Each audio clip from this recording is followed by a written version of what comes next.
tentunya kami kerjakan terlebih dahulu adab-adab yang mungkin sudah dapat dari broadcast dari Nusaibah itu sendiri, tapi tidak ada salahnya kami ingatkan kembali mungkin untuk akhwatnya ya sudah di close kameranya, tapi untuk ikhwannya mungkin bisa ya bila memungkinkan dibuka karena biasa tidak merasa sedikit aja juga di sini dan juga biar lebih apa ya, takutnya goler-goleran kita nggak tahu. Antum kan bersama saya, Reda, bersama saya, jadi santai aja. Ya mungkin juga nanti juga ada majelis ilmunya kan yang mentang-mentang ini tertutup nanti sambil makan pecel lele kan kayak juga itu saja.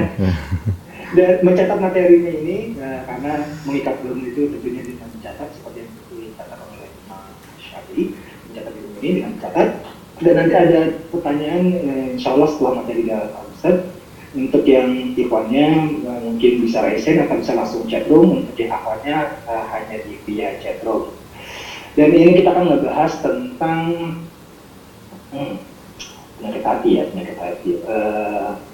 Judulnya rahasia terhindar dari penyakit hati. Masya Allah, kalau kita mendengar tentang penyakit hati yang kita kebayang tuh mungkin iba, ya namimah, ya yang punya sumah dan lain-lain.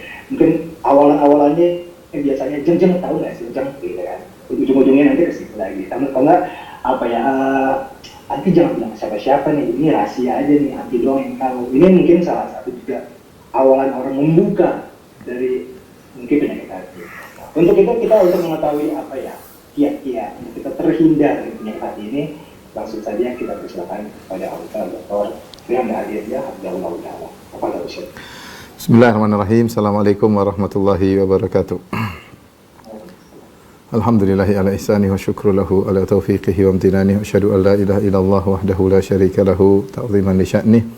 Wa asyhadu anna Muhammadan abduhu wa rasuluh da'ila ridwani. Allahumma salli alaihi wa ala alihi wa ashabihi wa ikhwani. Ikhwan dan akhwat yang dirahmati Allah Subhanahu wa taala. Pada kesempatan kali ini kita akan bahas suatu perkara yang sangat penting, bagaimana agar kita bisa membersihkan hati kita ini yang kita semua sedang berjuang menuju akan hal ini ya, baik antum sekalian maupun saya, karena kita tahu hati kita sulit untuk dikontrol. Oleh karenanya kita harus bersama-sama berusaha, karena yang menjadi patokan bagi Allah Subhanahu wa taala pada hari kiamat kelak adalah terutama perkara hati. Sebelum saya menjelaskan tentang kiat-kiat membersihkan hati, ada beberapa mukaddimah yang saya sampaikan berkaitan dengan pengajian kita ini sebagai menambah wawasan dan cakrawala bagi hadirin hadirat untuk menunjukkan pentingnya, urgensinya perkara ini. Ini bukan main-main, tapi perkara yang sangat penting, dan ini adalah puncak dari tujuan kita mengaji, puncak dari tujuan kita belajar, itu agar hati kita bersih ya.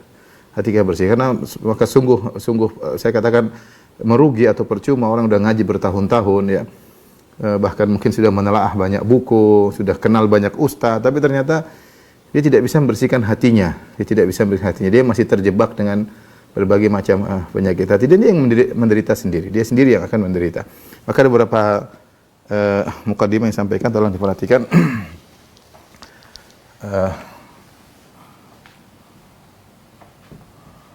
Tentang mukaddimah tentang urgensinya membersihkan hati.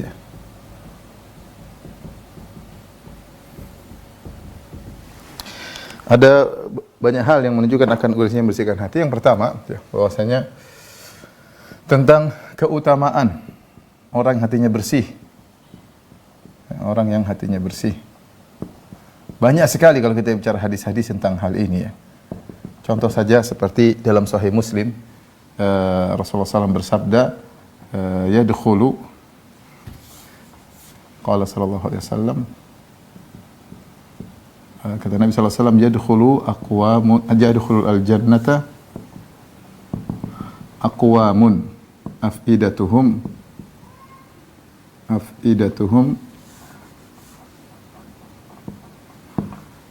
mithlu afidatut tayr.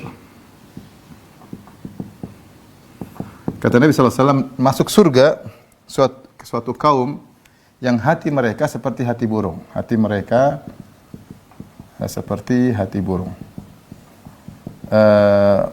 Ada beberapa tafsiran tentang apa makna dari seperti hati burung, ya, seperti hati burung.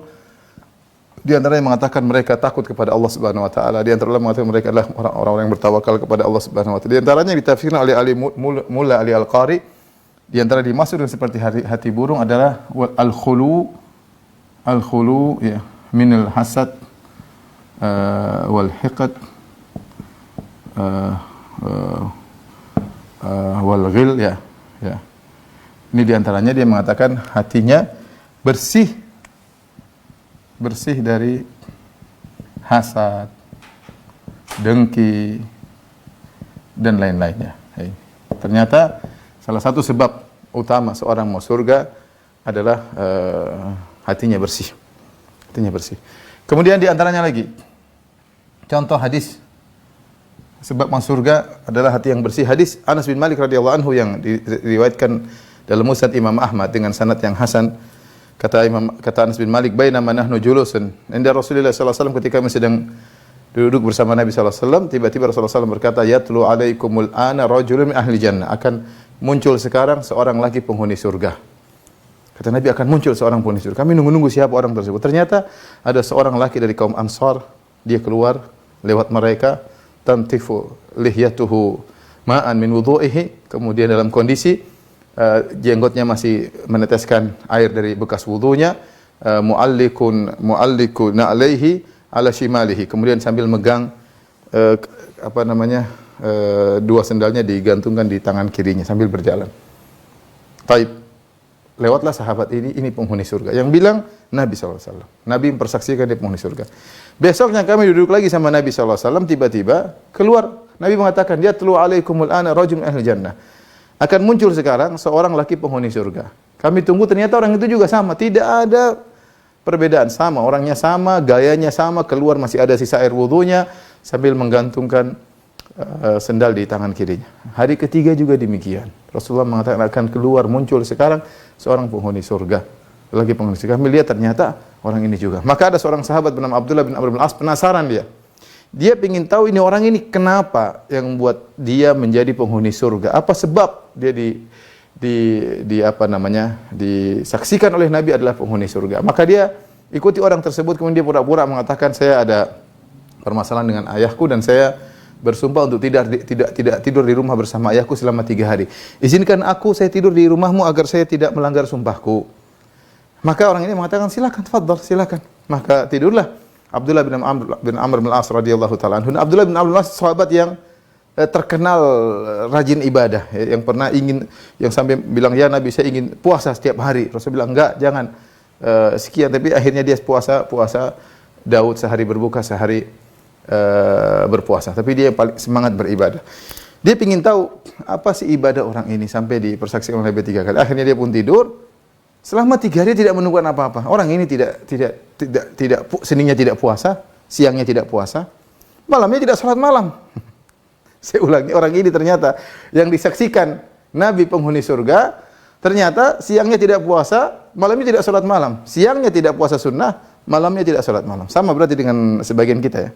Sama kan? Berarti penghuni surga, siangnya tidak puasa, malamnya tidak sholat malam.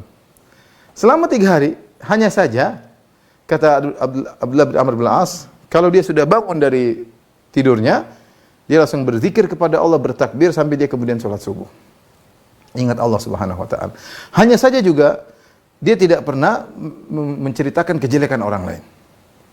Setelah lewat 3 hari, akhirnya dia bilang, "Wahai fulan, sebenarnya tidak ada masalah antara saya dengan bapak saya." Kata Abdullah bin Amr bin As radhiyallahu anhu, "Kitu an ahtaqira amalahu." Hampir-hampir aku meremehkan dirinya. Tapi aku kemudian berkata, "Wahai fulan, 3 hari sebenarnya saya tidak ada masalah. Saya cuma ingin tahu, Rasulullah bilang Anda penghuni surga sampai 3 hari. Apa amalan Anda?" Kata dia, "Ma indi illa ma ra'ait." Tidak ada amalan kecuali yang kau lihat. Enggak ada. Abdullah bin Amr bin As radhiyallahu anhu heran. Ini orang siang tidak puasa, malam tidak sholat malam. Akhirnya falamma walait, akhirnya dia pun pergi, bingung. Dia pas pergi, nadani, dia panggil, "Wahai fulan, sungguhnya tidak ada amalanku kecuali yang kau lihat. Illa anni," perhatikan sini.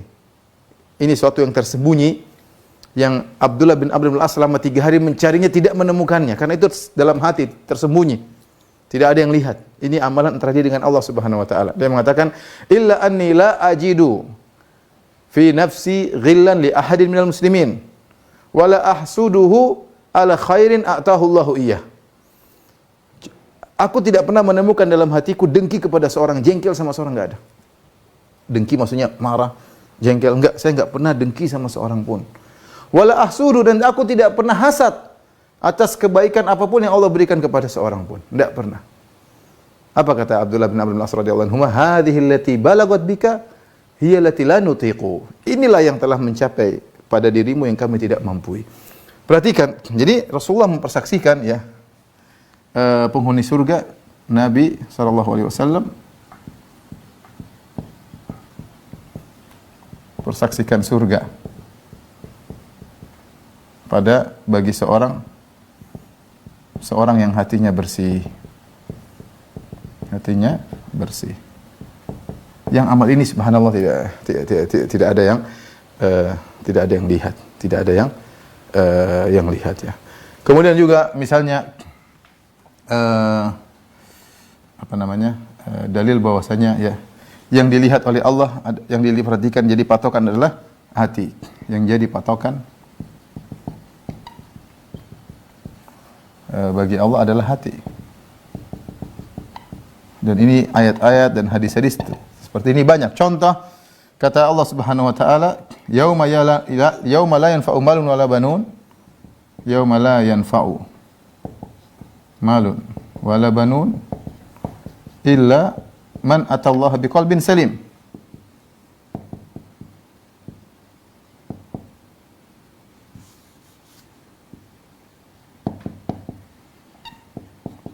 Kata Allah Subhanahu wa taala, hari kiamat kelak tidak bermanfaat harta dan anak-anak, kecuali yang bermanfaatlah orang yang datang kepada Allah dengan hati yang bersih.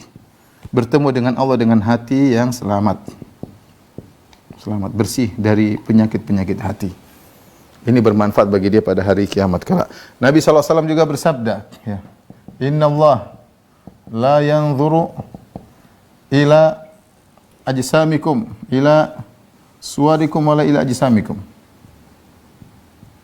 wala ila ajsamikum walakin yanzuru ila qulubikum wa a'malikum walakin yanzuru ila qulubikum wa a'malikum, dalam riwayat wa a'malikum. Perhatikan, Allah Subhanahu wa taala tidak melihat kepada rupa. Allah tidak melihat kepada rupa. Ya. Tidak melihat juga kepada paras, kepada fisik, enggak ada. Tapi Allah melihat kepada hati. Ini poin paling penting, hati dan amalan kami. Yang paling penting Allah dahulukan, Nabi dahulukan adalah masalah hati. Nah, kita masalahnya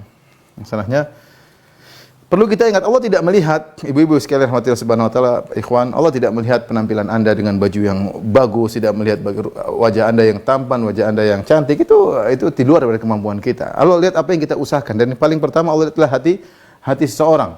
Allah tidak melihat kepada tas mewah yang anti bawa, tidak melihat kepada mobil mewah yang anti bawa, tidak, bukan itu. Tidak melihat kepada rupa, tidak melihat kepada paras, tidak melihat kepada penampilan, tidak melihat kepada branded barang anti bawa, tidak. Allah melihat kepada hati kalian. Ini menunjukkan bahwasanya orang hatinya bersih, utama, bahkan merupakan ciri penghuni surga ya. Ini dan keutamaan hati yang bersih sangat banyak. Juga di antaranya mungkin hadis terakhir kita sampaikan, Rasulullah SAW mengatakan afdhalun nas ya.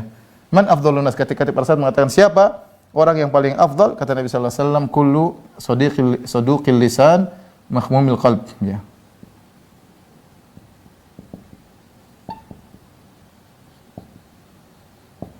Orang yang terbaik adalah orang yang lisannya jujur, mahmumul qalb, yaitu membersihkan hatinya.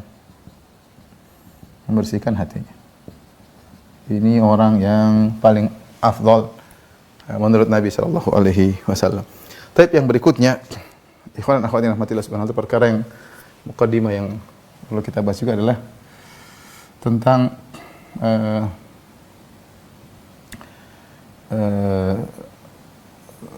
sulitnya membersihkan hati. Ya, ini Mungkin dua ini yang penting ya. Sulit membersihkan hati. Sulit membersihkan hati. Kenapa? Ada sebab-sebab.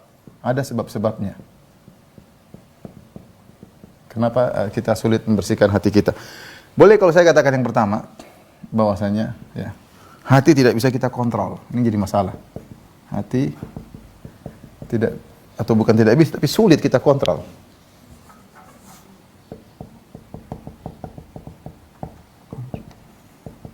Makanya disebutkan bahwasanya sumiyal qalbu qalban litaqallubihi. Kata orang Arab mengatakan sumiyal qalbu qalban litaqallubihi.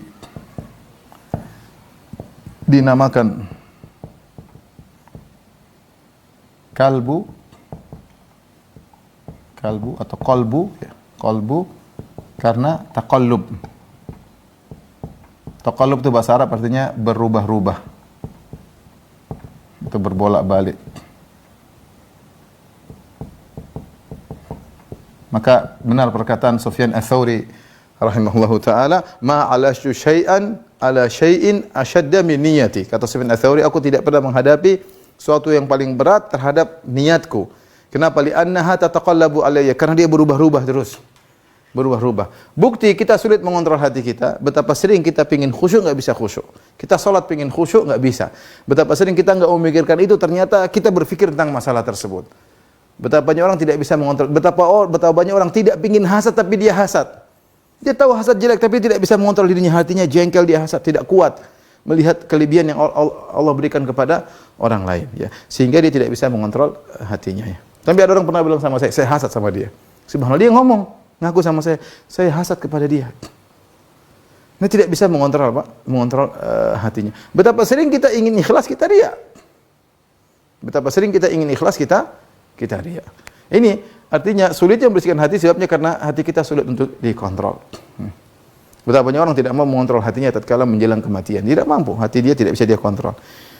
Kecuali dengan perjuangan. Saya katakan kecuali dengan perjuangan yang berat. Siapa yang berusaha bersungguh-sungguh maka dia akan bisa mengontrol hatinya. Terbiasa dia mengontrol hatinya maka hatinya akan terkontrol. Ya. Tapi sulit, perlu perjuangan. Yang kedua, yang buat sulit membersihkan hati adalah penyakit-penyakitnya sering tidak dirasa. Sering tidak dirasakan. Kalau penyakit fisik, kita lihat ya, kaki kita sakit, kaki kita bengkak, ada nampak tanda-tanda fisiknya ya. Tapi kalau penyakit hati sering seorang tidak rasa. Seorang terkadang merasa ikhlas padahal dia riya. Seorang merasa dia paling bersih hatinya, ternyata hatinya penuh dengan dengki dan hasad. Apalagi tidak pernah mengecek kondisi hatinya. Ya, dia tidak pernah mengecek kondisi hatinya. Sehingga semakin sulit dia membersihkan hatinya karena dia tidak merasa berpenyakit hati tersebut ya. Apalagi kalau hatinya sudah mati mau diapain? Orang mati kita gerak-gerakin dia nggak rasa. Makanya awal orang harus bagaimana bisa membersihkan hatinya, dia harus sadar bahwasanya dia punya penyakit hati ya. Nah, ketika dia tidak sadar bahwasanya dia punya penyakit hati, dia merasa dirinya wow, dia merasa dirinya tenang-tenang saja ya, padahal dia isinya dengki, hasad, suudzon, kurang tawakal kepada Allah, tidak ridha dengan pemberian Allah Subhanahu wa taala, banyak penyakit dalam hatinya. Dia tidak sadar bagaimana dia membersihkan hatinya ya. Ya, penyakit ini sering tidak dirasakan. Kemudian lagi terutama bagi wanita, hati wanita lebih sensitif ya. Terutama para wanita. Lebih sensitif daripada lelaki. Ini secara umum. Sehingga semakin sulit lagi untuk dibersihkan ya. Makanya dalil akan hal ini banyak. Di antaranya Rasulullah SAW mengatakan rifqan bil qawarir, irfaq bil qawarir. Rembutlah kepada kaca-kaca. Rasulullah SAW menamakan hati para wanita dengan kaca-kaca. Kenapa kaca-kaca? Itu mudah pecah, mudah retak. Demikianlah para wanita, hati mereka mudah pecah, mudah retak. Kalau udah retak mau dikembalikan lagi susah. Wanita, makanya wanita pendendam dan yang lainnya wanita ya. Kemudian cepat tersinggung ya. Lemah hati wanita, sulit. Kemudian juga misalnya Rasulullah SAW mengatakan tentang ziarah kubur, kata Nabi SAW, la'anallah zawaratil kubur, Allah melaknat para wanita yang sering ziarah kubur. Laki-laki dianjurkan sering ziarah kubur, perempuan tidak. Kenapa tidak dianjurkan sering-sering? Karena hati mereka lemah.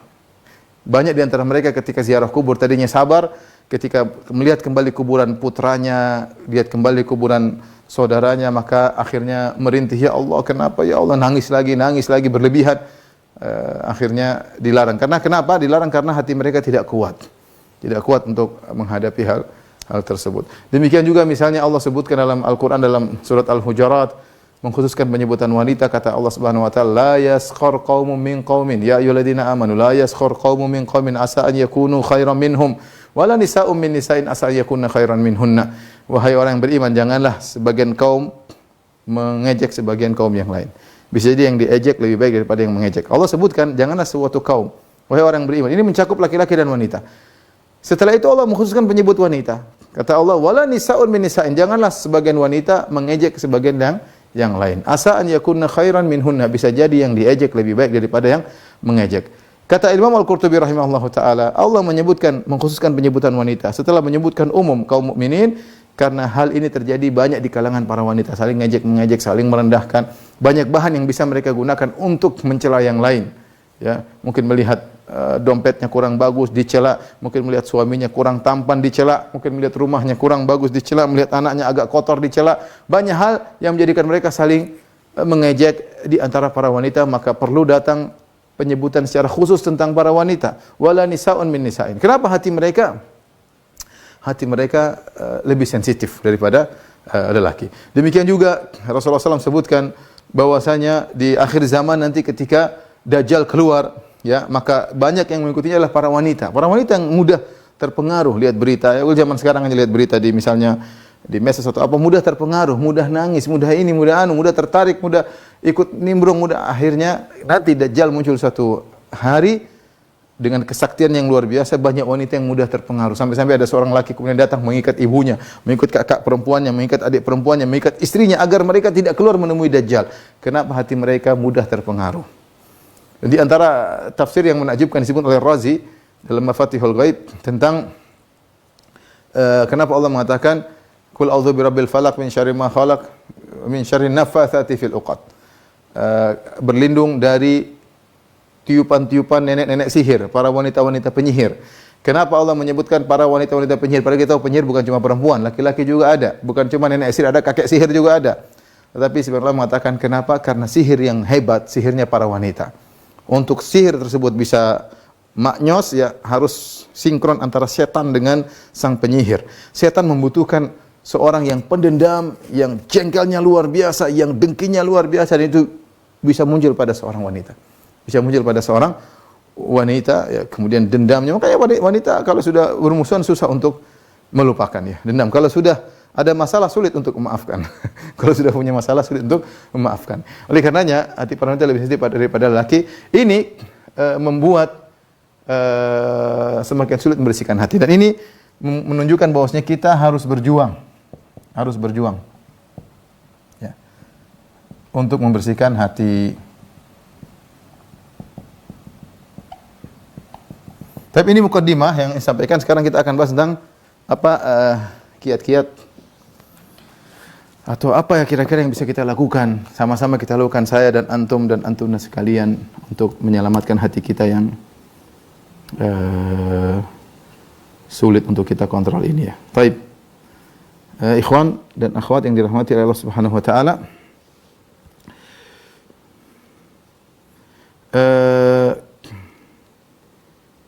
Yang pertama, agar kita bisa membersihkan hati kita, ya.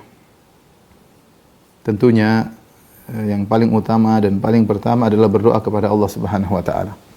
Ya, adalah berdoa kepada Allah Subhanahu wa taala, ya.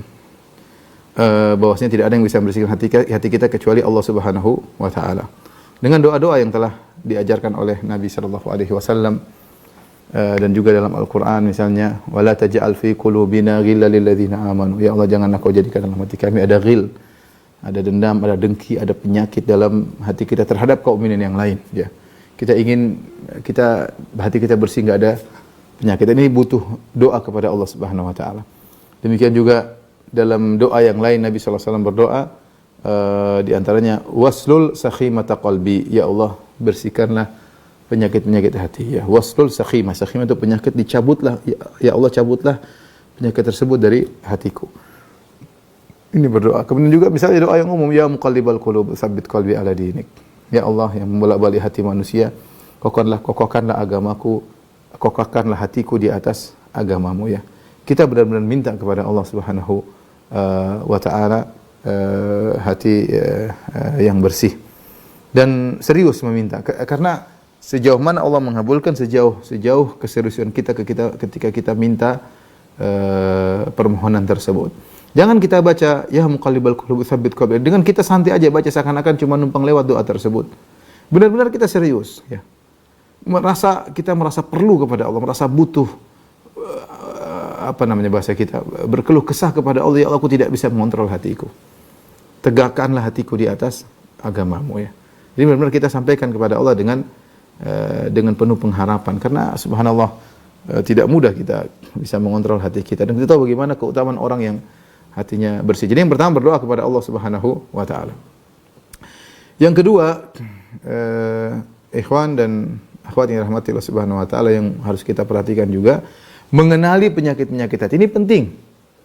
Kita belajar mengenali apa saja penyakit-penyakit hati. Karena kalau kita tidak kenal, sulit kita untuk mendeteksi penyakit kita. Ya. Makanya kenapa kita mengadakan check up misalnya, kita mengadakan fahs, pengecekan tentang penyakit, karena harus ada zat yang mengenali penyakit tersebut. Ya. Kalau tidak punya kemampuan mengenali penyakit tersebut, maka tidak akan terdeteksi penyakit tersebut ya, tidak akan terdeteksi. Oleh karenanya perlu belajar apa saja penyakit-penyakit hati, sehingga kita tahu penyakit-penyakit tersebut untuk kita waspadai, dan fungsinya untuk kita waspadai agar tidak terjerumus dalam penyakit tersebut. Yang kedua, untuk mendeteksi diri kita punya penyakit itu atau tidak. Karena kita ingin bersihkan hati kita. Nah, kalau kita nggak kenal kotorannya, gimana kita mau membersihkan? Saya akan bacakan.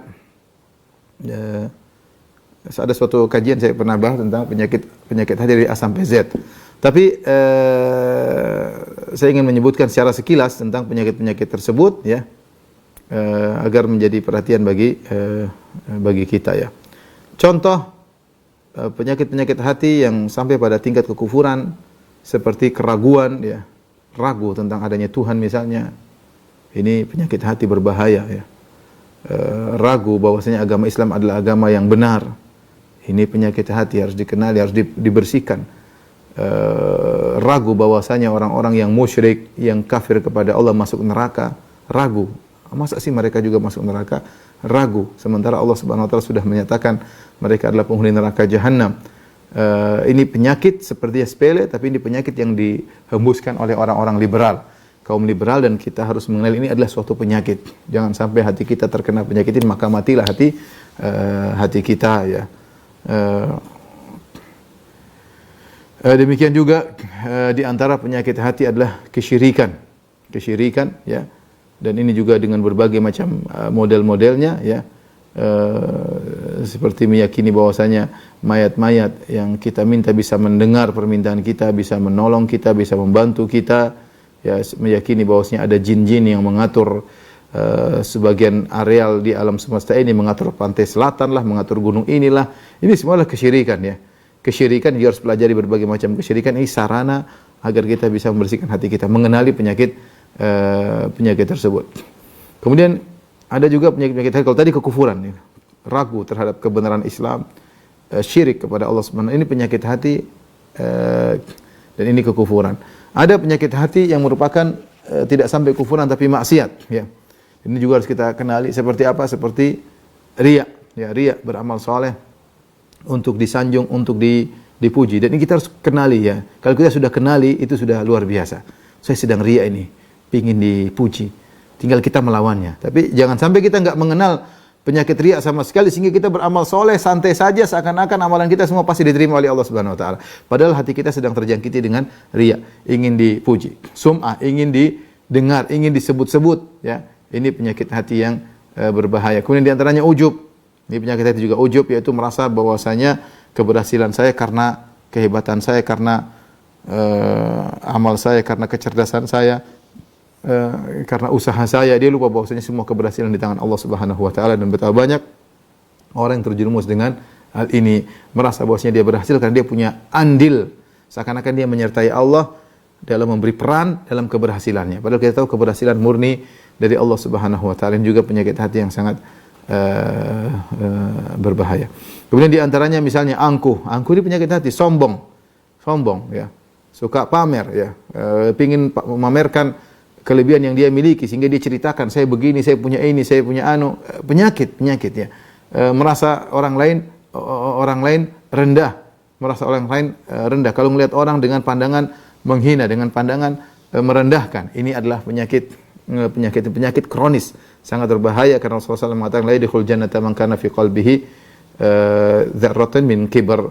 Tidak masuk surga orang dalam hatinya masih ada kesombongan meskipun hanya sebesar dzarrah, dan ini merupakan ancaman yang sangat keras dari Nabi sallallahu alaihi wasallam. Di antara penyakit hati, putus asa rahmat Allah Subhanahu wa taala. Putus asa, merasa Allah tidak akan menolongnya. Ini bahaya banget. Ya, merasa putus asa seakan-akan Allah tidak akan menolongnya lagi. Ini bentuk putus asa, ini penyakit hati yang biasanya ditimpa oleh seorang yang bertubi-tubi terkena musibah, dan dia lupa kembali kepada Allah. Semakin dia menjauh dari Allah, semakin dia putus asa dari kasih sayang Allah Subhanahu wa taala. Di antaranya penyakit hati, merasa aman dari siksa Allah Subhanahu wa taala. Dia melakukan maksiat, aman kok. Saya waliyadzubillah, seorang berzina merasa aman, seorang ini merasa aman, seorang bohong, korupsi, riba, seorang nonton yang tidak benar, dia merasa aman selalu. Dia mengganggu istri orang, merasa mengganggu suami orang, dia merasa aman. Dia merasa aman dari maksiat yang dia lakukan. Dia sudah bohongin orang berulang-ulang, aman kok, enggak ada masalah. Ini maksiat berkaitan penyakit hati. Kemudian di antaranya suudzon kepada kaum muslimin, berburuk sangka kepada kaum muslimin. Yang paling berbahaya ketika berburuk sangka kepada pasangannya sendiri, berburuk sangka kepada suaminya, berburuk sangka kepada istrinya. Ya, jadilah sang wanita seperti detektif yang harus memeriksa suaminya selalu. Kalau suaminya pulang ditanya, kenapa begini, ada apa, mana isi HP-mu, mana ini, kamu dari kemana saja, ditanyain. Kalau suaminya apalagi terlambat datang, udah, kenapa terlambat pulang, ditanya habis-habisan. Datang kecepatan juga sama, ini kenapa, kenapa bisa pulang cepat, ada apa ini, sama, semua selalu salah. Istrinya seperti seorang detektif wanita yang selalu curiga dengan perbuatannya. Belum lagi dengki, jengkel sama orang, hasad, cemburu dengan apa yang diberikan Allah kepada orang lain ya. Kemudian di antara penyakit hati adalah yang berkaitan dengan syahwat, yaitu keinginan untuk berzina, itu penyakit. Keinginan untuk menonton misalnya film-film, penyakit ya. Kita enggak tahu nonton film buat apa. Maksiat isinya film yang bikin pondok pesantren, film yang bikin adalah Hollywood, Bollywood, film India, macam-macam. Pasti ada laki-laki, perempuan, baik laki-laki yang tampan-tampan maupun yang cantik terbuka auratnya, tapi ingin nonton, itu penyakit. Hati saya tidak bisa saya kontrol, saya ingin lihat seperti itu. Apalagi yang lebih parah daripada itu, misalnya film-film yang buka-bukaan dan yang lainnya. Ya, ini adalah contoh penyakit hati. Contoh penyakit hati. Nah, kalau kita sudah kenal penyakit hati, maka ini diantara trik agar kita bisa membersihkan hati kita, mengenali apa saja penyakit hati. Baik, yang berikutnya, ikhwan dan akhwat yang rahmatillah subhanahu wa ta'ala, agar kita bisa membersihkan hati. Tadi pertama kita berdoa, yang kedua kita mengenali penyakit hati. Catat ini, saya sudah bersih enggak ini, sudah bersih dari ini enggak, sudah bersih. Kita bersih sekarang, belum tentu bersih selanjutnya. Terkadang kumat lagi penyakit tersebut. Yang ketiga yang membantu kita untuk membersihkan hati, berusaha tidak mendengar keburukan orang lain, dan ini diajarkan oleh Nabi sallallahu alaihi wasallam dalam satu hadis yang diriwayatkan oleh Abu Daud kemudian dan yang lainnya. Hadis ini dipersihkan oleh para ulama, disahihkan oleh Ahmad Syakir dan didhaifkan oleh Syekh Albani, tapi maknanya benar. Kata Rasulullah sallallahu alaihi wasallam, la yuballighuni ya ahadun min ashabi ya, janganlah salah seorang dari sahabatku ya menyampaikan kepada aku ya ahadan, seorang pun ya, tentang keburukan seorang pun ya, uhibbu an akhruja ilaikum wa ana salimus sadar. Kenapa Rasulullah SAW tidak ingin mendengar apapun tentang keburukan orang lain, karena kata Nabi SAW, aku ingin keluar bertemu dengan kalian dalam kondisi hatiku bersih, ya, dalam kondisi hatiku bersih.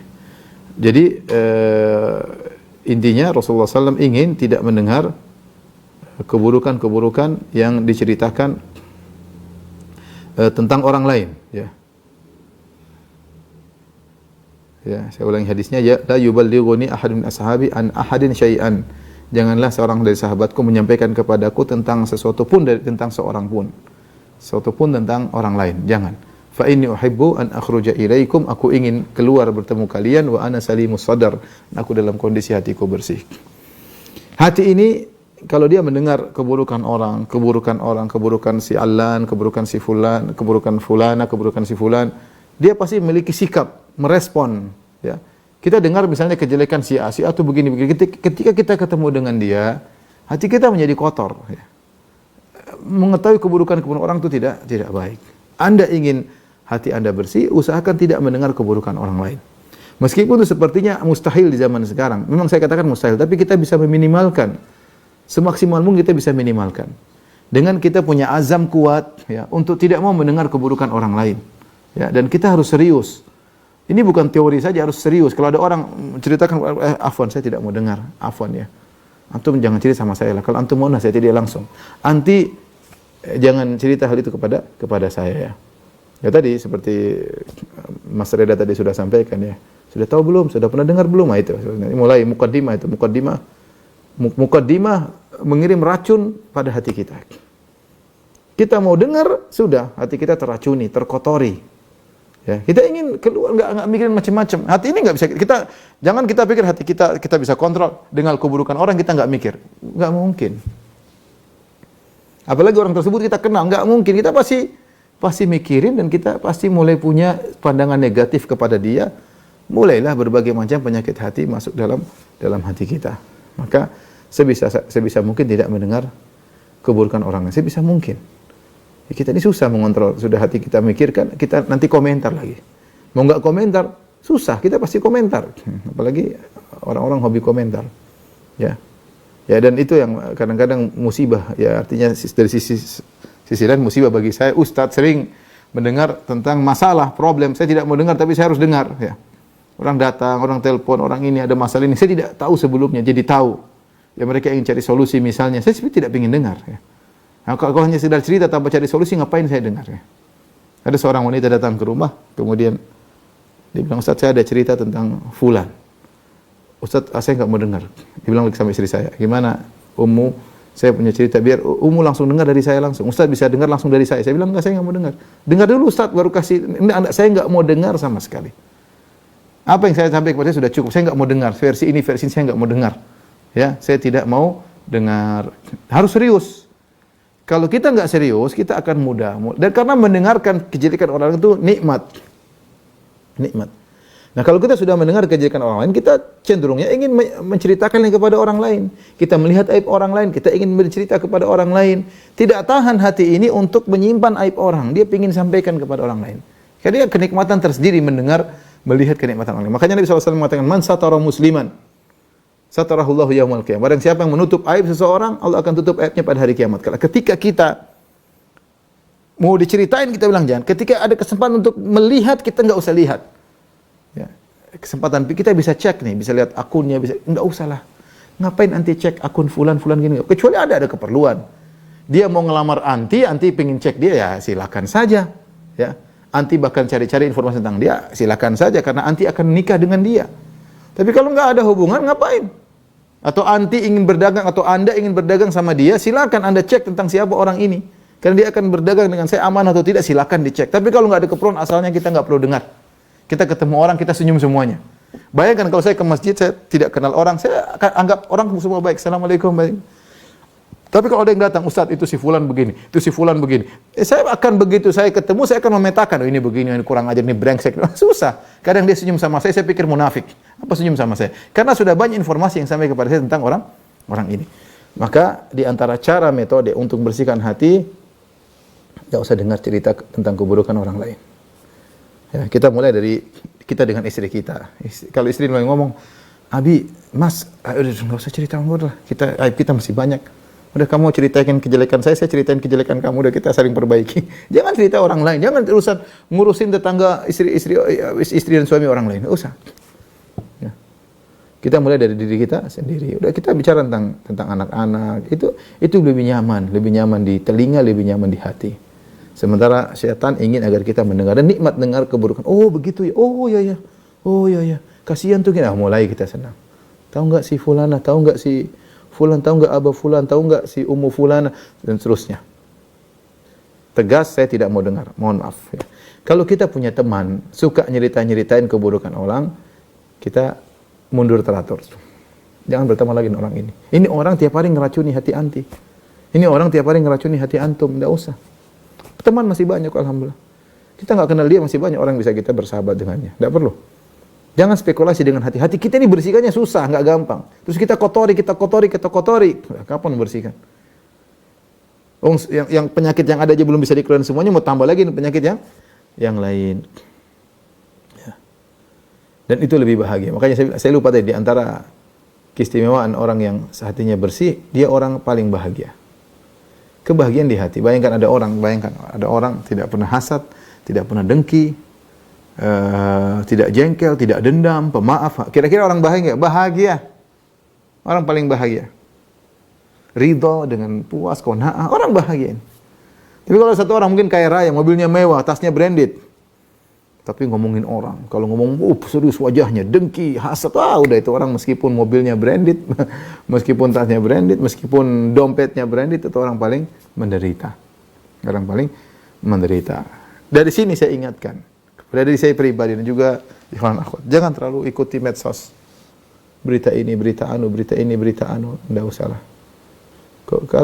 Kalau antum bukan politikus, enggak usah. Kalau politikus dan dia ingin membangun negara dengan politik yang dia geluti, ya silakan saja. Tapi kalau antum bukan politikus, hanyalah seorang guru misalnya di mana, atau hanya sekedar pekerja atau sales atau apa yang lainnya, atau seorang apalah yang tidak ada kaitannya dengan dirinya, apalagi anti sebagai ibu rumah tangga misalnya, yang tidak perlu untuk hal tersebut, sebaiknya tidak perlu. Sudah, jauhi diri kita dari mendengar hal-hal yang hanya mengungkap keburukan orang lain.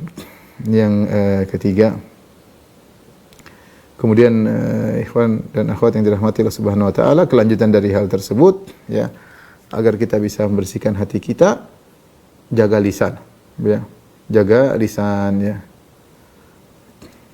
Kata Allah Subhanahu wa taala, ya ayyuhalladzina amanu ya ayyuhan nas ya ayyuhalladzina amanu taqullaha wa qulu qawlan sadida yuslih lakum a'malakum.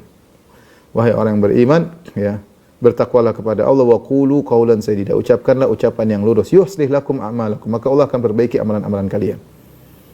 Lisan ini punya connecting yang langsung kepada hati. Ya, dia benar-benar merupakan corong yang langsung berkaitan dengan hati. Makanya Rasulullah SAW pernah mengingatkan, Rasulullah SAW, la yastaqima imanu abdin hatta yastaqima qalbuhu.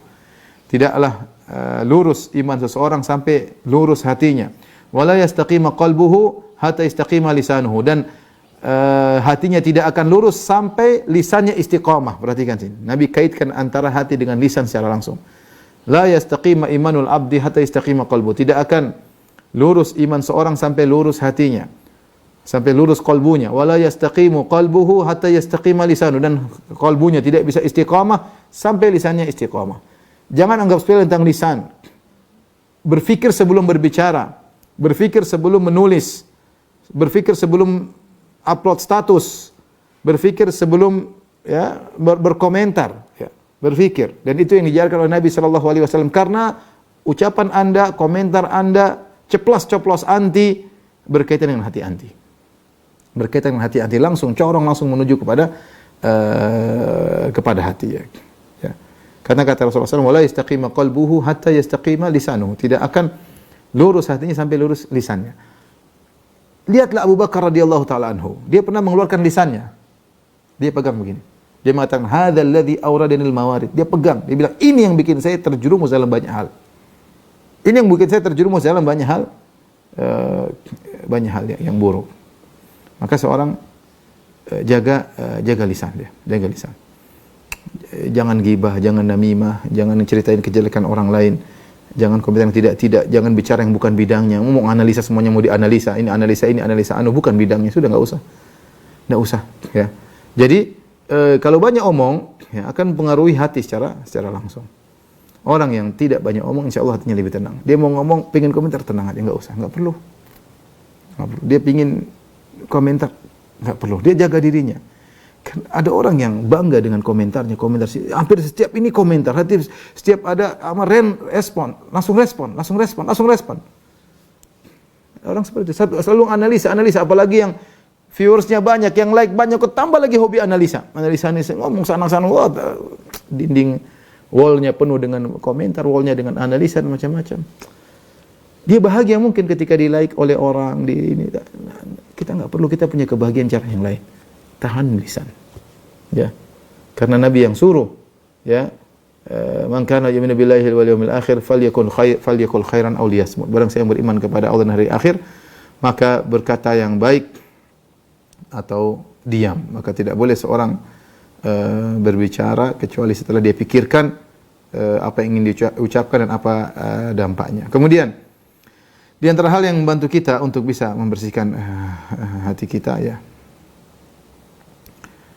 tentunya adalah melatih diri kita untuk ikhlas. Ini sangat penting, ya. Ikhlas diantaranya dengan menyembunyikan amal soleh kita, sehingga kita selalu mengkaitkan hati kita kepada Allah. Yang menjadi kita menderita kenapa? Semakin hati ini terkait dengan makhluk, semakin kita menderita. Semakin hati ini tidak terkait dengan makhluk, kita semakin bahagia. Kita kaitkan hati dengan Allah. Di antara yang membuat hati kita selalu terikat dengan Allah, ikhlas. Latihan. Apa yang kita lakukan? Ya Allah, diam sebentar aja ibu-ibu, bapak-bapak, sebentar aja, tidak sulit kok. Insya Allah, tapi diam sebentar. Sebagaimana ketika seorang salaf ditanya, ala tahdurul janazah? Tidakkah kau melayati jenazah? Tidak kau hadir? Kata orang salaf tersebut, makanak hatta uhdhiran niat. Sebentar, sampai aku hadirkan niat. Jadi butuh sedikit saja. Kita mau ngelayat nih. Saya kenapa sih? Oh, karena Allah. Bismillah. Saya mau ziarah ke rumah ibu, ke rumah saudara. Kenapa? Pingin apa? Saya mau ziarah ke sana, pingin dipuji, pingin disanjung, atau karena perintah Allah? Karena perintah Allah jalan.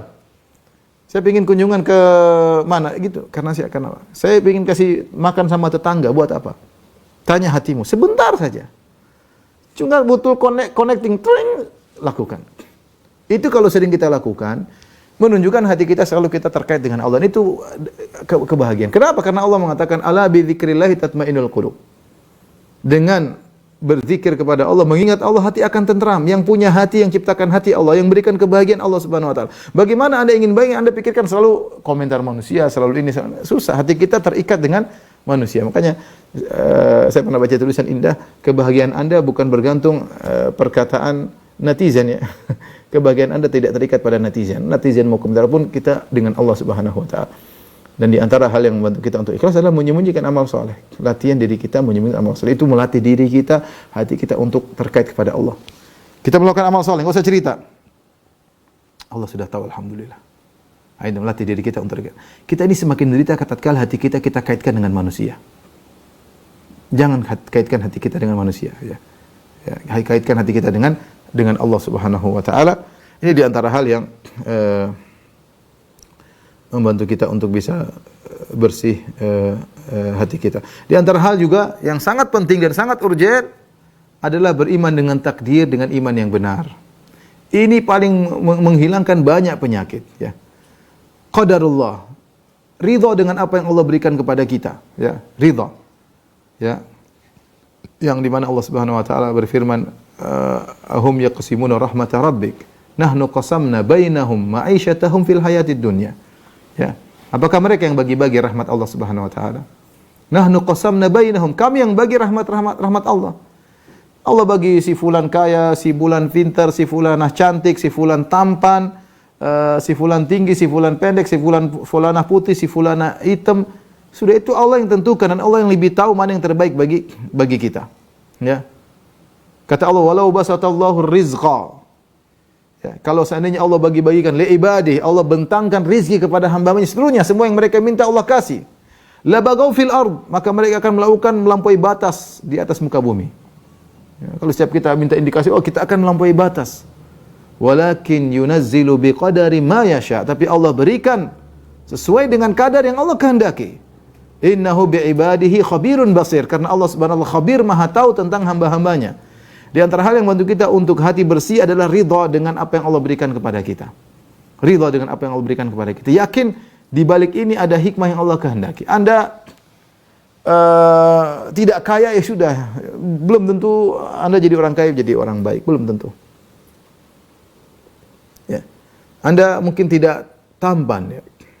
Kalau Anda tampan, belum tentu Anda bisa jadi orang baik. Digoda sama cewek banyak, seperti Nabi Yusuf alaihissalam, dengan sebab ketampanannya dia dimasukkan penjara. Alaihi salatu wassalam. Kenapa? Karena Zulekha atau Imratul Aziz tertarik sama dia.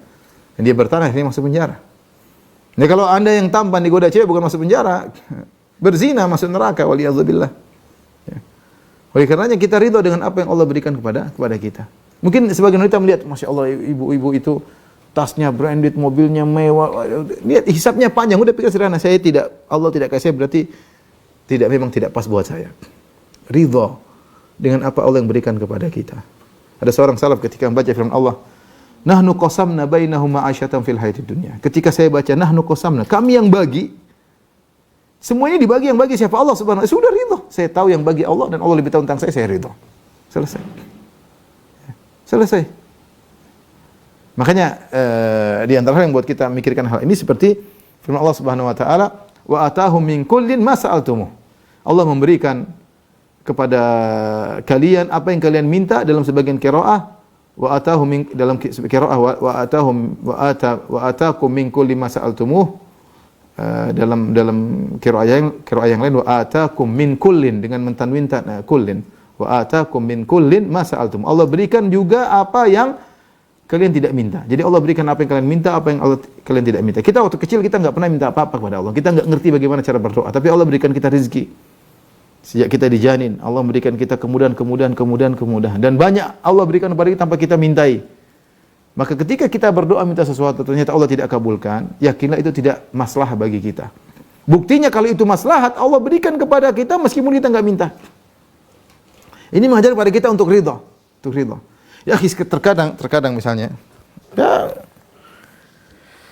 banyak pengalaman. Tapi saya, maksudnya ada seorang misalnya dia ingin sesuatu, ingin kerja ini, berusaha, ya.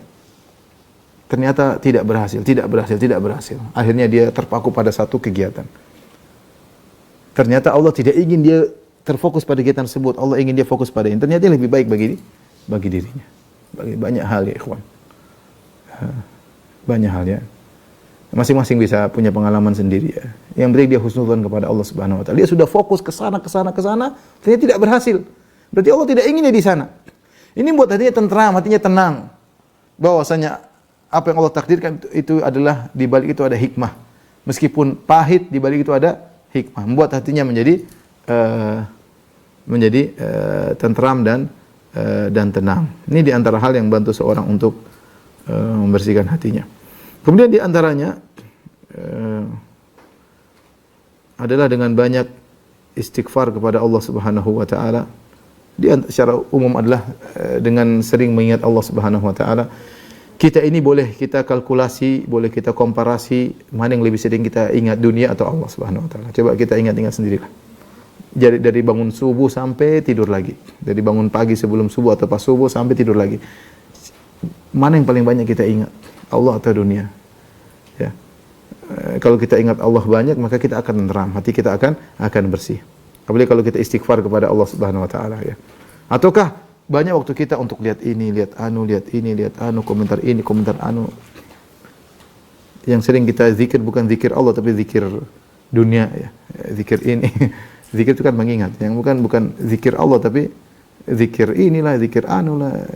Sehingga waktu kita untuk ingat Allah sangat-sangat sedikitnya. Bagaimana hati kita mau bersih sementara kita lupa kepada Allah Subhanahu wa taala. Al-Qur'an saja. Al-Qur'an berapa hari-hari lewat kita tidak buka, kita tidak baca, ya.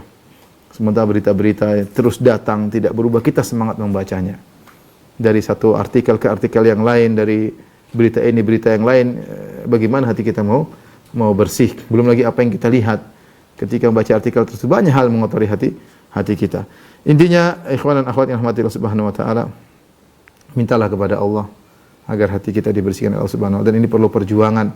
Ya, perlu perjuangan baik ikhwan maupun akhwat.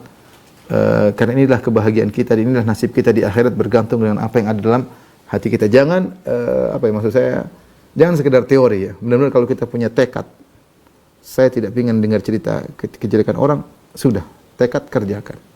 Saya punya tekad, saya ingin punya target baca Quran setiap hari sekian, kerjakan ya.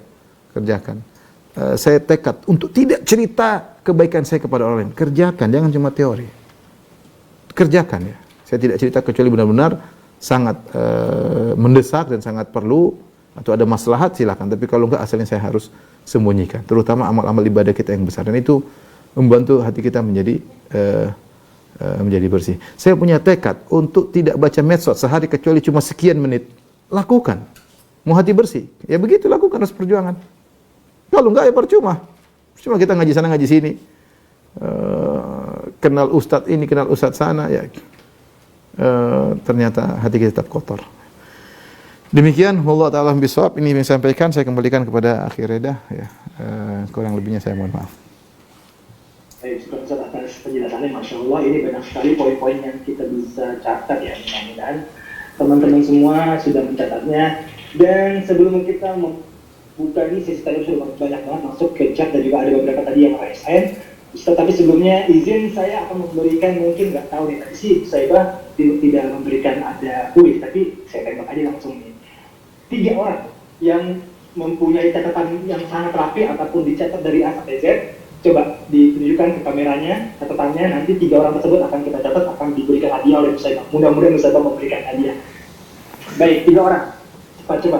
Ini karena poinnya banyak banget nih, Masya Allah, dari yang mukadimah sampai tadi cara-cara membersihkan hati itu. Ada berapa itu? 2, 3, 4, 5, 6, kalau nggak salah 6 tadi yang saya catat. Coba, yang lengkap. 3 orang. Silakan, kameranya dibuka. Kalau nggak nanti kita skip. Langsung kita tanyakan ke soal tanggung jawab. Ada hadiah dari Ibu Saibah, mudah-mudahan ada. Ya Bu ya, ada Bu ya, insya Allah Bu ya. Oke. Nggak ada yang nyatet, tapi jangan-jangan. Ini sudah banyak yang itu nunjukin. Ada yang sudah nunjukin di itu di kamera. Ada coba. Wait. Reda nggak lihat, mungkin di lembaran berikutnya di televisi yang lain. Nah, wait. Kita lihat ada dapat juga panitia di. Ya, panitia coba suruh menilai. Oke, ada Masya Allah. Ya, aku hati-hati ya, maksudnya dijaga orangnya, jangan nanti menunjukkan. Masya Allah, catatan banyak sekali, Ustaz. Ada yang nyatakan pakai handphone, ini siap-siap di-share kayaknya. Ini tapi panitia yang kira-kira, Masya Allah, barakallahu fikum, ini 3 ya. Apa nih, Ana random ya. Ini menunjukkan catatan, berarti mereka pede dengan catatannya ya. Yang akurat mungkin dipakai dulu khimarnya atau ini dijaga orangnya. Oke, Ana coba yang mau nanti sampaikan ke panitia. Ini ada yang milih aja ya, bismillah ya, biar cepat. Ini ada Putri, ada Masya Allah. Ikhwannya tadi mana ya? Tadi Anda melihat ada Ikhwan gitu. Andi Muhammad Hafiz yang pakai handphone. Andi Muhammad Hafiz. Ikhwannya 1, banyaknya semuanya akhwat yang mencatat. Mungkin ikhwannya juga memang sedikit sekali, nggak lebih dari 30 orang yang ikutan ini. Berarti sunatullah, memang dunia ini lebih banyak wanitanya ya, Ustaz ya.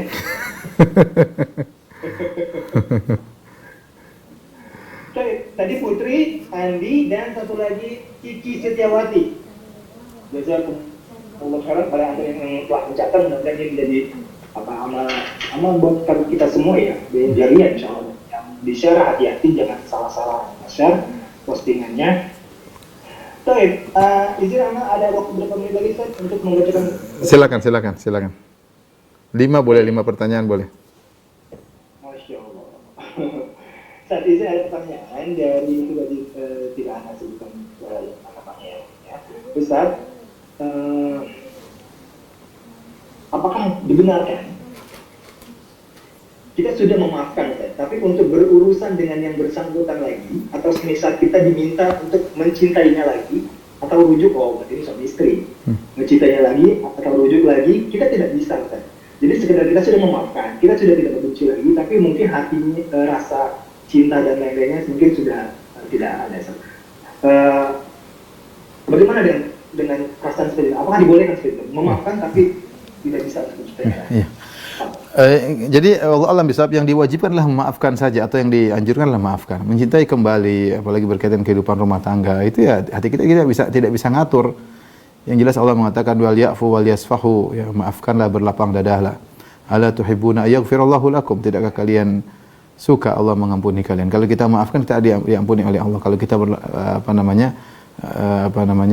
berlapang dada, Allah akan mengampuni dosa-dosa kita juga. Adapun harus kembali, seperti kadang sebagian kawan, ya, yang penting kita tidak ribut lagi. Kita tahu kalau kita dekat dengan dia akan banyak mudarat yang timbul. Tapi jangan kita berpisah dengan kebencian, ya. Jangan kita berpisah dengan, kita berusaha kita, hati kita tidak ada penyakit. Kita ingin kita ketemu Allah tidak ada penyakit dengan masalah dengan orang lain. Itu sebisa mungkin. Sebisa mungkin kita tidak dihadirkan pada hari kiamat berhadapan dengan orang, dengan sama muslim, kemudian kita bersidang di hadapan Allah Subhanahu wa taala. Usahakan tidak demikian sebisa mungkin. Makanya di antara hal, mohon maaf, mungkin saya kurang tadi, di antara hal yang bantu hati kita bersih adalah kecerdasan kita. Ketika kita punya masalah, kita keluar dengan tenang. Lihat apa kata Allah Subhanahu wa taala tentang jika terjadi perceraian, kata Allah Subhanahu wa taala, "Fa'amsikuhunna bima'ruf aw sarrihuhunna bima'ruf." Ya. Imsakun bima'ruf aw tasrihun bi ihsan. Ya. Kalau mau melanjutkan pernikahan, maka dengan menjalani pernikahan dengan baik. Kalau mau menceraikan, bi ihsan, dengan cara yang baik. Maka dianjurkan juga memberikan famatti'uhunna, memberikan pemberian kepada seorang wanita. Kalau bahkan laki menceraikan istri, dia kasih pemberian agar cerai itu baik-baik. Ini contoh bagaimana keluar dari problem dengan tenang. Makanya kalau kita baca sejarah para sahabat, terkadang di antara mereka mencerai, tapi nggak ada cerita ribut-ribut, berkelahi, lempar-lemparan, apalagi bantah-bantah di medsos. Ya dulu nggak ada medsos memang, ya. Tapi maksud saya, bagaimana kita melihat permasalahan, kita bisa keluar dengan kita hidup ini pasti punya masalah. Misalnya bagaimana cara kita keluar dari grup dengan baik, keluar dengan baik-baik. Syukran atas persabaran kita selama ini, cuma saya ada gini. Saya pamit, bismillah, keluar. Jadi tidak perlu kita ribut. Nah, sama seperti tadi yang dilakukan oleh sang wanita atau sang akhwat atau ikhwan, saya nggak tahu, ketika dia sudah diceraikan, ya, dia sudah maafkan suaminya yang dulu, bekas suaminya, dia tidak mau rujuk lagi, ya, atau dia tidak mau menikah lagi, ya, itu hak dia. Yang penting dia tidak dendam, ya. Karena kalau banyak perceraian yang terjadi, bukan perceraian yang baik, akhirnya yang jadi korban adalah anak-anak. Sang lelaki dendam sama mantan istrinya, sang istri dendam kepada mantan suami. Jadi korban anak-anak kadang.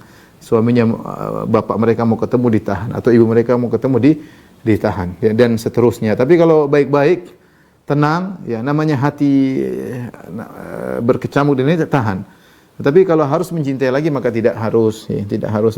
Yang penting dia sudah maafkan, alhamdulillah, dia bisa mengontrol hatinya. Ya Allah alam bisawab.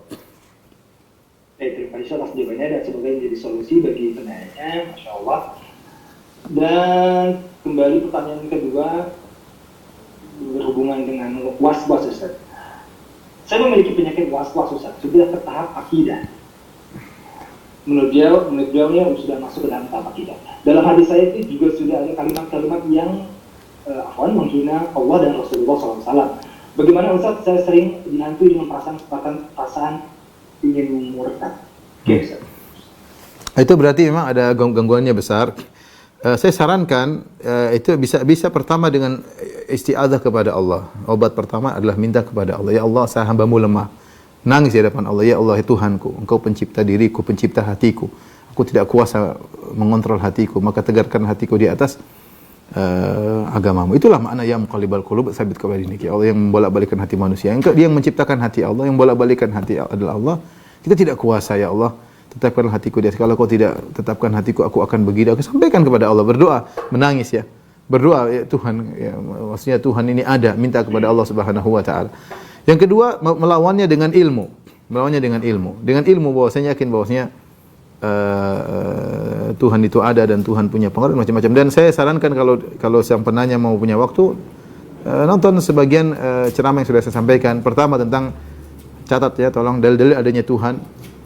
dalil adanya Tuhan, yang kedua tentang macam-macam ateis, yang ketiga tentang syubhat-syubhat ateis ya. Ini 3 pengajian yang saya sampaikan dan sudah saya rangkumkan dalam buku saya Syarah Rukun Iman jilid pertama. Jadi tentang dalil adanya Tuhan. Ini karena syubhat-syubhat tersebut bisa dari syaitan, bisa jadi apa yang kita baca yang dilemparkan orang ateis dan macam-macamnya, dan kita kadang-kadang terpengaruh. Jadi pengajian pertama tentang judulnya dalil adanya Tuhan, yang kedua tentang macam-macam ateis atau model-model ateis, yang ketiga tentang syubhat-syubhat ateis dan bantahannya.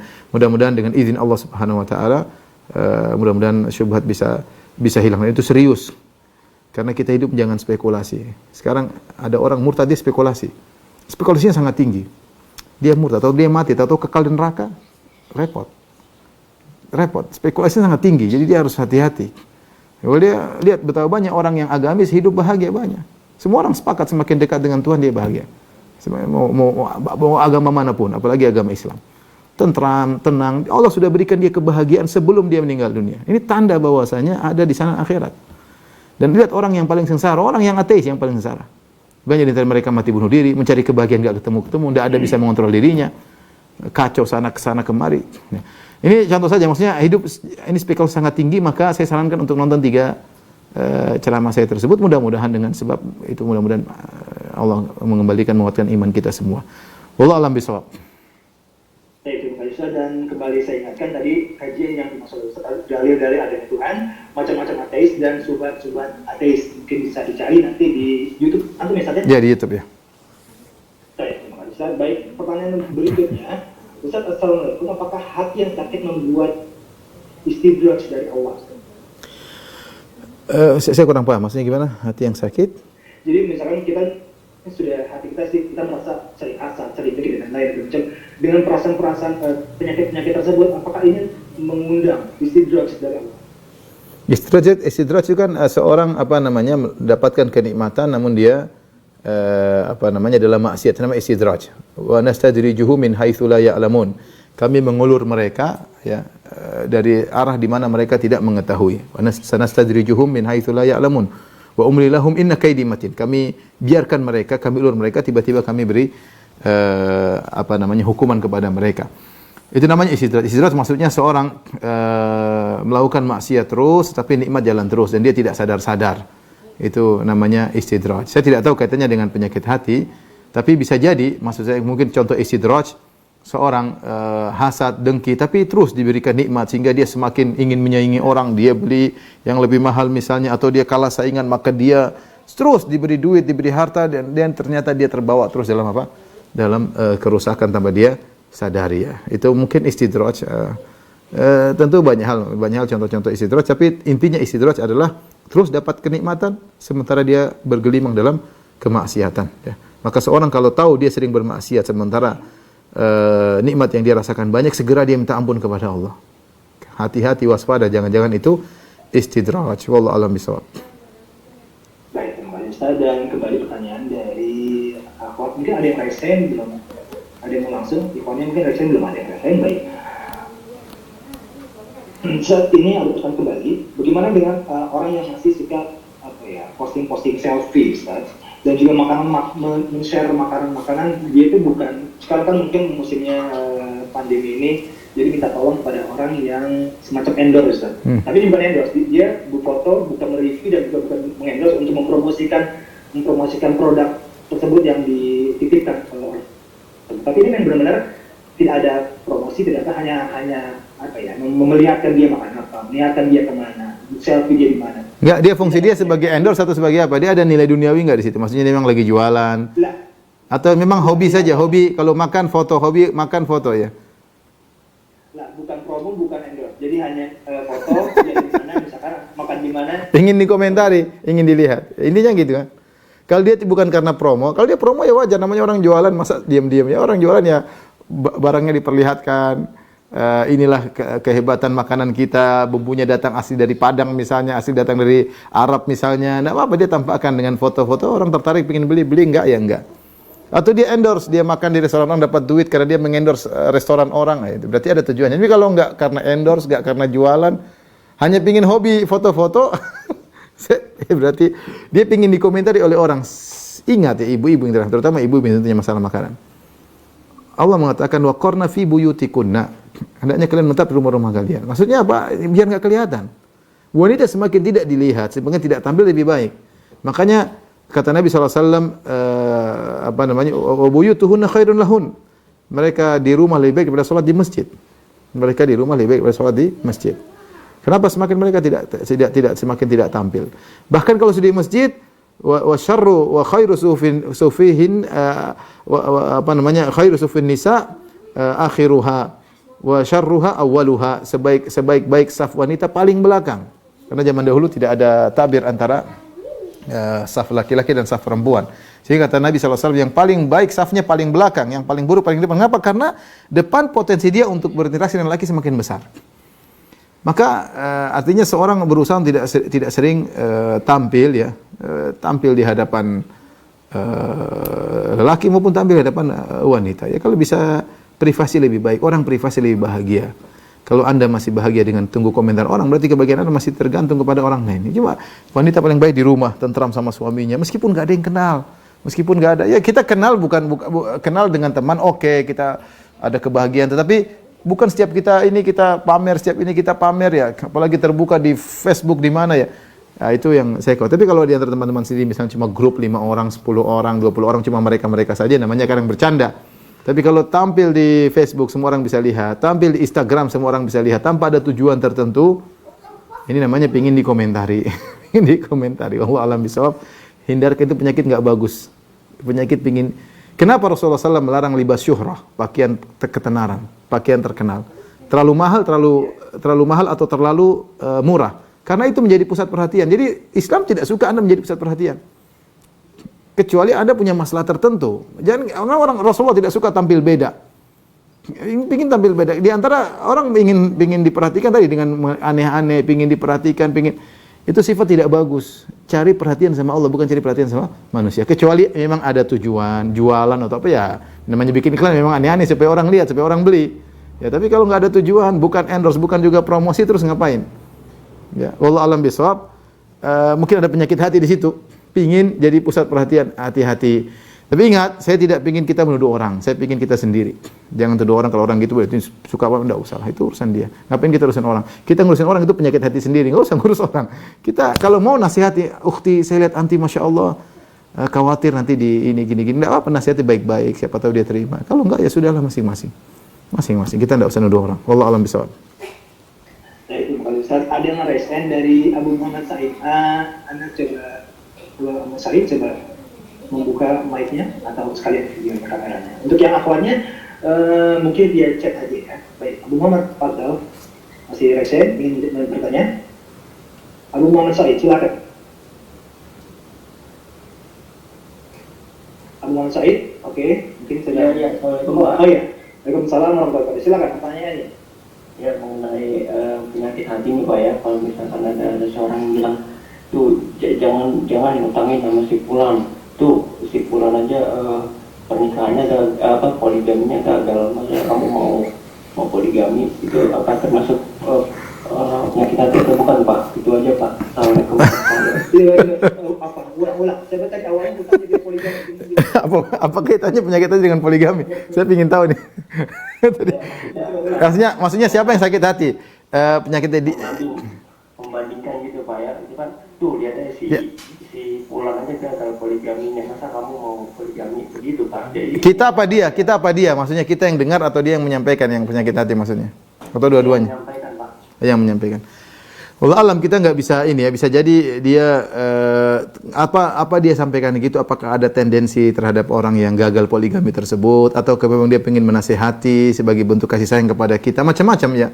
Kita nggak bisa menuduh bahwasanya dia penyakit hati atau tidak ya. Tapi tergantung dia menyampaikan hal tersebut kenapa ya. Dia menyampaikan tersebut. Kalau dia menyampaikan karena dia kasihan sama kita, jangan sampai antum poligami gagal sebagaimana si fulan misalnya ya, tapi kita bilang sudahlah, itu mungkin dia ada, kita tepis, kita bilang mungkin dia gagal, ada sesuatu kita nggak tahu, mungkin dia sudah berusaha tapi ada hal di balik itu kita tidak tahu, kita bisa tepis seperti itu ya. Tapi tidak serta-merta ketika dia mengucapkan begitu kemudian dia berpenyakit hati. Cuma apakah itu ghibah atau tidak, itu perkara yang lainnya. Wallahu a'lam bishawab. Bagaimana Pak? Yang mengenai hutang gitu kita. Nah itu dia. Maksudnya utang gimana? Maksudnya orang ini mau utang karena mau poligami? Enggak, maksudnya kamu jangan ngutangin tuh sama si fulan gitu. Karena begini-begini gitu. Oh, karena dia poligami gagal, jangan kasih utang sama dia? Enggak, beda Pak, beda topik lagi Pak. Oh, topik lagi. Ya, kenapa dia dilarang hutang? Karena dia nggak bayar hutang maksudnya? Mungkin, iya.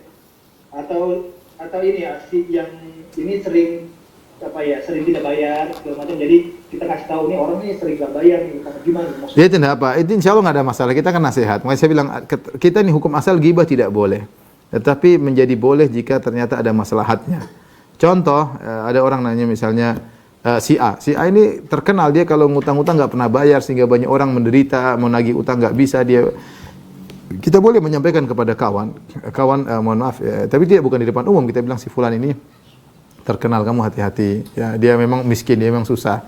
Tapi kalau dia pinjam uang tidak kembali, nomor HP-nya dia ganti dan yang. Kalau kamu siap ya silahkan. Tapi kita kasih tahu itu nggak ada masalah, itu diantara nasihat.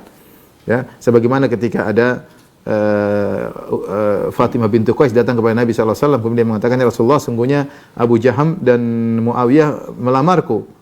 Apa yang harus aku lakukan? Siapa yang harus aku terima? Maka Rasulullah SAW mengatakan, amma Abu Jaham fadarrabun linisa wa amma Muawiyah fasulukun la malalahu. Adapun Abu Jaham suka mukul istri, ya Rasul sebutin dia suka mukul istri. Adapun Muawiyah, maka dia tidak punya duit untuk mengayomimu, ya miskin.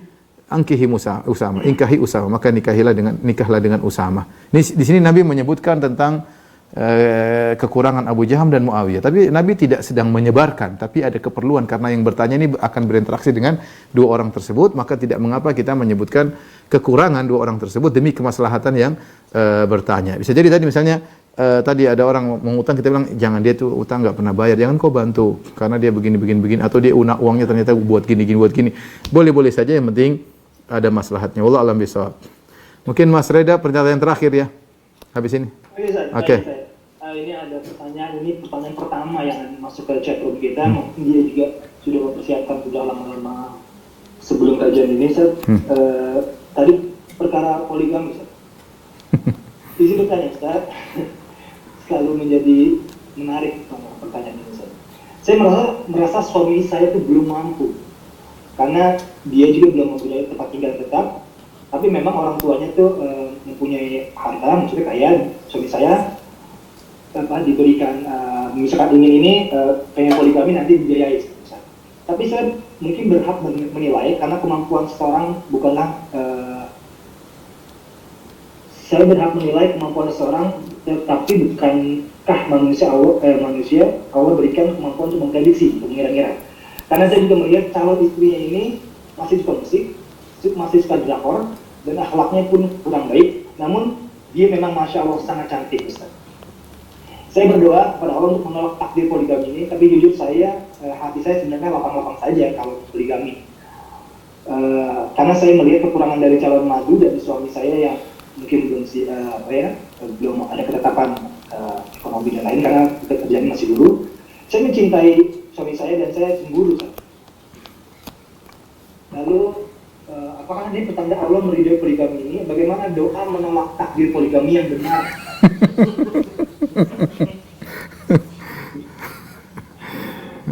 Insyaallah seru. Ini ending yang seru, insyaallah. Tentu kita tahu bahwasanya poligami bagi wanita adalah ujian terberat zaman sekarang ya, sebagaimana kasus-kasus yang kita hadapi. Tidak mudah ya menjalani poligami karena berbagai faktor yang ada di tanah air kita ya.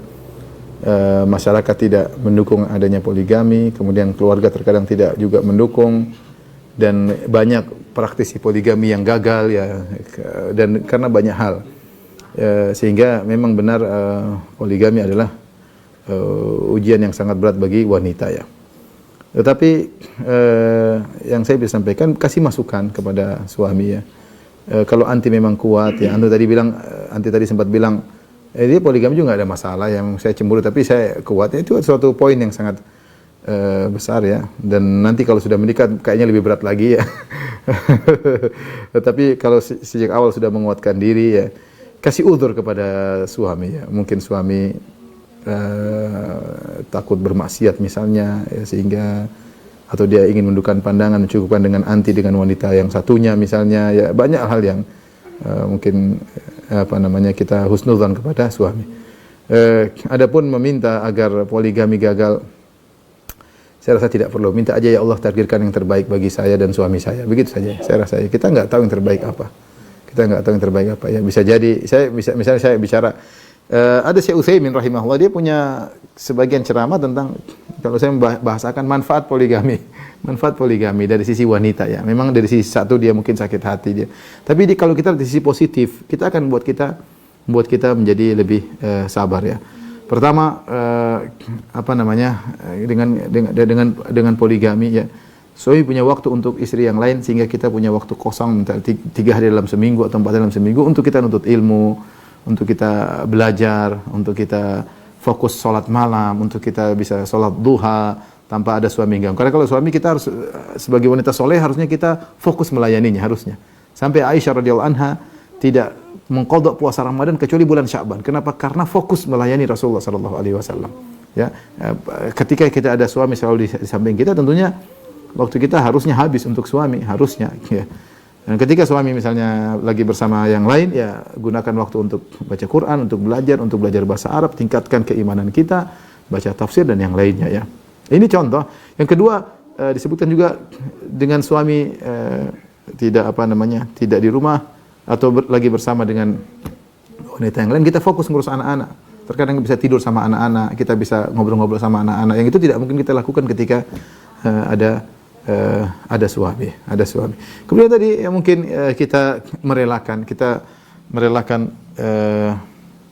suami kita membagi cintanya ya, dalam tanda kutip ya. Karena membagi cinta ini juga permasalahan besar bagi sebagian laki-laki. Dia bilang, saya tidak membagi, tapi cinta saya ada cadangan untuk yang lain. Saya tidak membagi. Saya cinta sama istri pertama bahkan saya lebih cinta setelah saya poligami. Ada sebagian, entah itu gombal atau benar ya. Sebagian mengatakan setelah saya poligami, saya lebih cinta kepada istri saya yang pertama. Gombal atau benar, Allah sebenarnya tidak, karena yang ngobrol laki-laki kepada saya. Jadi, tapi intinya kita dengan meridhakan bahwasanya sang suami dia poligami, dia bisa menundukkan pandangannya, dia bisa menahan syahwatnya, dia menyalurkan pada yang benar, dia bisa mengayomi wanita yang lain. Ya, mudah-mudahan dengan kita ridhakan seperti itu, hati kita menjadi tenang. Mungkin yang terakhir saya katakan, keputusan di tangan Allah. Anti boleh berdoa, minta yang terbaik ya. Yang terbaik, kalaupun terjadi poligami, minta kepada Allah, sabarkan hati anti ya. Yang perlu kita ketahui bahwasanya dunia ini tidak ada yang kenikmatannya 100%, kebahagiaan 100%, enggak ada. Ya, pasti terkontaminasi dengan kesedihan ya. Yang satu istri juga demikian, yang 2 istri juga macam-macam lah, tapi pikirkanlah sisi positifnya. Anti boleh berusaha, saran saya kalau sudah terjadi poligami, tingkatkan servis kepada suami. Ini persaingan yang dianjurkan, berbuat baik kepada suami, mengambil hati suami, bukan jengkel kepada sang istri, tapi untuk semakin, karena kita disuruh untuk mencari perhatian suami semakin sayang, pintu kita ke surga semakin terbuka. Allah alam, ini berat ya, karena saya juga bukan praktisi poligami, tidak sebagaimana yang diisukan. Jadi cuma saya sering mendengar keluh kesah, dan berapa banyak orang berpoligami bermasalah ke rumah. Kalau saya boleh hitung sudah ada 4 keluarga yang datang ke rumah punya masalah ya. Memang berat ya. Jadi harapan saya kepada anti yang bertanya, kalau ternyata Allah mentakdirkan tidak terjadi poligami, ya sudah, anti mungkin lebih tentram. Tapi kalau terjadi poligami, sabarkan hati ya. Jangan memusuhi suami dan jangan memusuhi wanita tersebut. Hanya meletihkan diri dan bisa berakibat yang buruk. Jadi suami jengkel, suami ceraikan, bisa saja, semua bisa terjadi. Wallahu a'lam bishawab. Ini saja akhirnya, dan juga rekan-rekan semua, kawan-kawan, ibu-ibu, bapak yang dirahmati Allah Subhanahu wa taala, semoga Allah membersihkan hati-hati kita, dan semoga Allah mewafatkan kita dalam husnul khatimah, bertemu dengan Allah dengan qalbun salim, dengan hati yang bersih. Wabillahi taufiq wal hidayah. Assalamualaikum warahmatullahi wabarakatuh. Waalaikumsalam warahmatullahi wabarakatuh. Masyaallah, terima kasih, jazakallahu khairan.